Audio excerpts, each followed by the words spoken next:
Jumping is a problem that we get asked questions about a lot. It's one of those things that is pretty prevalent in the dog community, especially with young dogs. And it can be very frustrating to have a dog that just continues to jump. So we want to take a minute to do some videos that help explain where we find some of these breakdowns are. Now I wanted to talk a minute about rewards because this is where I find that people really struggle. This is a major cause for continual jumping. Whenever we have a problem that we've been trying to address, we feel like we've been clear in our communication to the dog that we don't like something, but it continues to do it, then we know that somewhere that dog is being paid for the behavior that we're trying to stop. When a dog jumps, the dog generally wants something that's in our hands, or it wants our hands, right? It wants our attention, it wants our affection, it wants to be touched. We often reward jumping without even realizing it. Some of the things that I see readily are dogs that jump to touch our hands. So when somebody's standing with their hands at their sides, the dog will jump and bump their hands. And as it bumps their hands, it is receiving the reward it's looking for, which is the attention, the touch of those hands.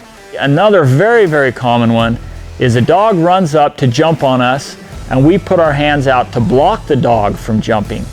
But the dog jumps up into our hands and we push the dog back to the ground and then we pet on it while it's on the ground, thinking that we're helping the dog get on the ground and rewarding the dog on the ground.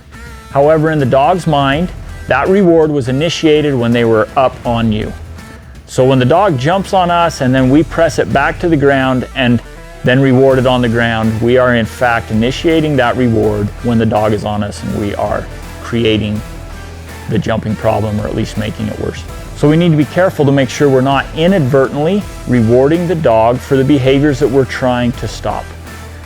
I often see in homes that are struggling with the dog jumping that somebody in the household is in fact rewarding that behavior. They're encouraging the dog to jump into their arms and to jump on them to say hello. And if we encourage it, then the dog believes that's a great way to say hello, and then we have that with our visitors or anybody else that comes to the house that might not want that behavior.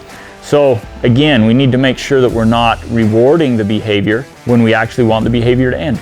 Another thing that we often see is when puppies are small, they often come up and excitedly jump against our leg to ask to be held. And we so often bend down and pick that cute puppy up and love on it when it comes running up to us and jumps on our leg like that. Later on, when the dog's older, we find that to be a problem, or when we come out in our brand new clean pants and the puppy's been outside and it's got wet paws. You know, those are situations where that's not going to be fun anymore. But when they're little puppies, we tend to look past that. But when they're adults, we want a different behavior. However, we've already taught the dog how to get the rewards that it's looking for by jumping on us. Another situation very similar is if they'll jump up on our legs and then we feed them a treat. Hey, that's obviously rewarding the behavior that later we're not going to want. So those are some very common scenarios and situations where the dog is being rewarded for the behavior that we're going to try to teach it not to do. So it's really important right from the beginning to realize that, and we need to eliminate those inadvertent rewards, and we need to stop rewarding behaviors that we're not going to want in the future, even though it seems wonderful at the time. A few things to think about. Thanks for joining us, and we'll see you in the next video.